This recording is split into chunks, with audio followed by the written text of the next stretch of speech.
Hare Krishna. Today, this week, we are seeing the 108 important slokas from the Gita. So, today's topic is about feeling sinful, right? So, what is Krishna telling to Arjuna here in the feeling sinful versus we'll see? Everyone has a right to be happy without feeling guilty or sinful, right? So we have to stop feeling sinful and focus on what we can do best. So we'll see this beautiful verses. Before that, let's start with a small Mangalachara. Om Ajnanatimirandasya Jnananjana Shalakaya Chakshushrunmilitam Yena Tasmai Shri Gurave Namaha Shri Chaitanya Manobhishtam Stapitam Yena Bhutale Swayam Rupa Kadamahyam Tatati Swapadantikam Deham Shri Gurum Shri Yuta Padakamalam Shri Gurum Vaishnavamscha Shri Rupam Shagrachatam Sahagana Lalita Shri Vishaka Nitamscha He Krishna Karuna Sindhu Dina Bandho Jagatpate Gopesha Gopika Kanta Radha Kanta Namostute Tapta Kanchana Gaurangi Radhe Vrindavaneshwari Vrishabhanusute Devi Pranamami Haripriya Pancha Kalpatarubhyascha Kripa Sindhu Bhayeva Chapati Tanam Pavanebhyo Vaishnavebhyo Namo Namaha Jai Shri Krishna Chaitanya Prabhu Nityananda Shri Advaita Gadadhara Shri Vashadi Gaura Bhakta Vrinda Hare Krishna Krishna Krishna Hare Hare Hare Rama Ram Hare Nama Om Vishnu Padaya Krishna Preshtaya Bhutale Srimate Bhakti Vedanta Swami Niti Namine Namaste Saraswati Devi Gauravani Pracharini Nirvishesha Shunyavadi Paschata Desharini Mukam Karoti Vachalam Bangum Langayate Girim Yatkripa Mahamade Paramananda Madhavam Shri Gurum Dinataranam Shri Chaitanya Ishwaram Hare Krishna. Let's start. So the first verse of being sinful is given in chapter 4, 36 and 37. So let's see what Krishna is talking about in this two verses in this chapter 4. Api ched asi papebhya sarvebhya papakrittamah sarvam jnana plavenaiva Vrijinam Shantarishvashi. I repeat. Api ched ashipapebhya sarvebhya papakrittamah sarvam jnana plavenaiva Vrijinam Shantarishvashi. The word by word meaning. Let's see. Api even.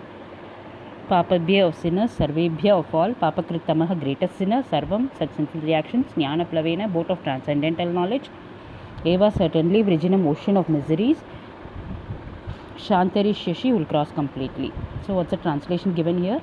Even if you are considered to be the most sinful of all sinners, when you are situated in the boat of transcendental knowledge, you will be able to cross over the ocean of miseries. So this all happens when we have a proper understanding of one's constitution, position, relationship with Krishna, and we can come out of the struggle of the material. That's it. The next verse. Yatai dvamsi samidognir bhasmasat kurute arjuna jnanagni sarvakarmani bhasmasat kurute tata. I repeat. Yathai damshi samidognir bhasmasat kurute arjuna jnanagni sarvakarmani bhasmasat kurute tata. Word by word meaning. Yata just as, edamsi firewood, samidha blazing, agni fire, basmasat ashes, kurute turns, arjuna origin, jnana agni the fire of knowledge, sarva karmani all reactions to material activities, basmasat to ashes, kurute turns, tata similarly. So what's the translation given here? As a blazing fire turns firewood to ashes, O Arjuna, so does the fire of knowledge burns to ashes all reactions to material activities. So what is Krishna telling here to Arjuna? The perfect knowledge of whom, of what? Of ourself, of self and the relationship with Krishna. You have that, it burns up all the sinful reactions we may have done unknowingly or knowingly in our lives.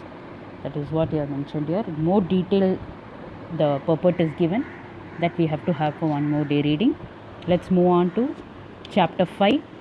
Let's see what Krishna is telling in chapter 5, verse 10.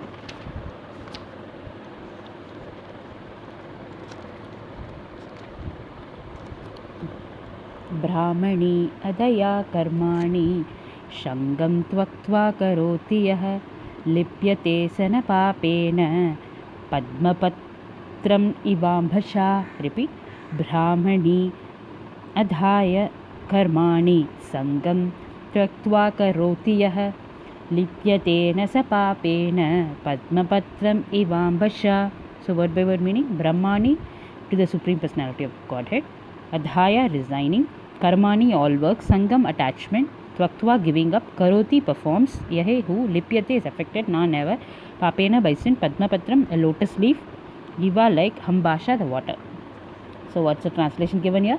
One who performs his duty without attachment, surrendering the results into the Supreme Lord, is unaffected by sinful action as the lotus leaf is untouched by water. So here Brahmani, what Krishna is telling is in Krishna consciousness. Okay, so the Krishna is giving here the example of how the lotus leaf is untouched by water. Okay, though it is remaining in water, right? But it doesn't get wet. So like that, what Krishna is telling, we have to do our work because nothing belongs to us in this temporary world. So we have to do it without getting attached to the results of it.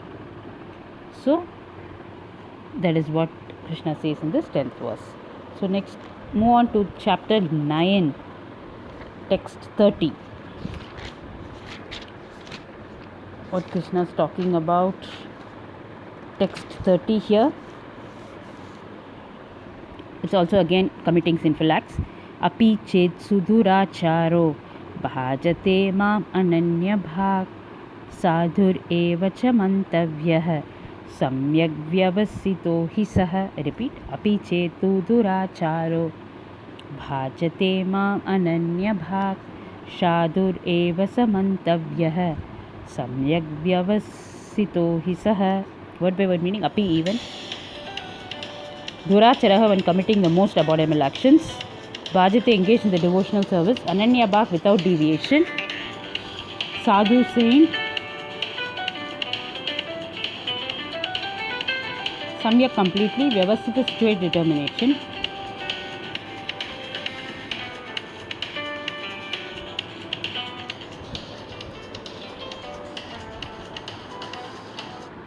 So what is the translation given here? Even if one commits the most abominable action, if he is engaged in the devotional service, he is considered saintly because he is properly situated in his determination.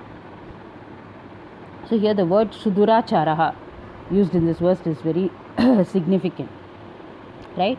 What does it mean? Committing the most abominable action. That's what the word is used here. Okay, so even if we have done some unknowingly some act, when we are situated in this, determination and in proper process of properly chanting, and even if we are, by mistake, if we have the downfall or something, the Lord will always protect us. That is what is given in the. That is what is the main, benefit or advantage of doing devotional service. Fine, Hari Bol. Next, move on to the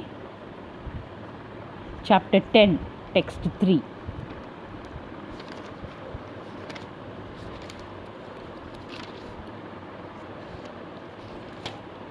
So what Krishna is telling, chapter 10, text 3. Let's see the verse. Yo mam ajam anadim cha vetti loka maheshwaram asamudha samartyeshu sarvapapai pramuchyate. I repeat. Yo mam ajam anadim cha vetti loka maheshwaram asamudha samartyeshu sarvapapai pramuchyate. Word by word meaning: yeah, anyone, mam, me, ajam, unborn, anadim, without beginning, veti, knows, loka, of the planets, maha Ishwaram, supreme master, asamuda, undeluded, martyeshu, among the subject to death, sarva papai, from all sinful reaction, pramuchite, delivered. So what's the translation? He who knows me as the unborn, as the beginningless, as the supreme lord of all the worlds, he only undeluded among men is free from all the sins. Okay, so that's what Krishna is telling. The Supreme Personality of God, he is the owner of everything, he is the proprietor of everything. So we have to understand properly Supreme's, his proper supreme position. We should have complete faith. We should surrender. Only then we can be completely free from all these sinful reactions. Fine. Let's move on to the next verse, 14th chapter, text 6. Chapter 14, text 6. Okay, so what is the verse here? Let's see. Tatra sattvam nirmalatvat prakashakam anamayam sukasangena badnati jnanasangena chanaga. Repeat.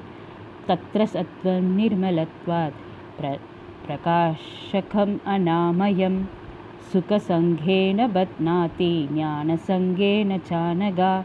Word by word meaning. Tatra there, sattva mode of goodness, nirmalatvat being purest in the material world, prakashakam illuminating, anamayam without any sinful reaction, sukha with happiness, sangena by association, badnati conditions, jnana with knowledge, sangena by association, anaga o sinless one. So translation here is o sinless one, mode of goodness being purer than others, is illuminating, and it frees us from all the sinful reactions. Those situated in that mode become conditioned by sense of happiness and knowledge.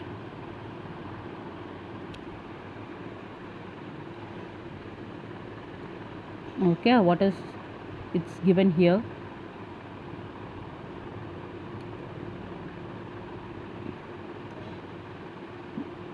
When a living entity now, he gets the feeling that we are better than others. He gets proud of his knowledge.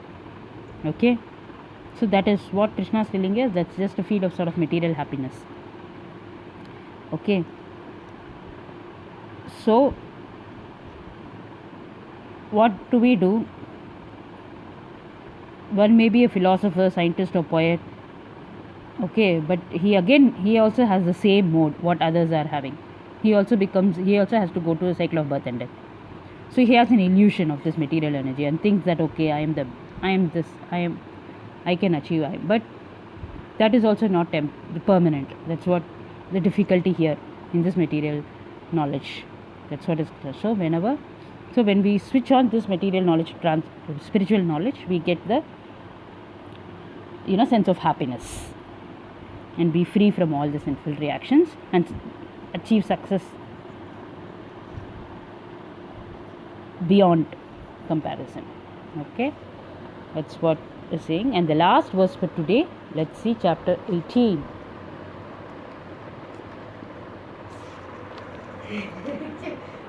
Chapter 18, text 66 is the last verse today. A very, very, very, very, very popular verse.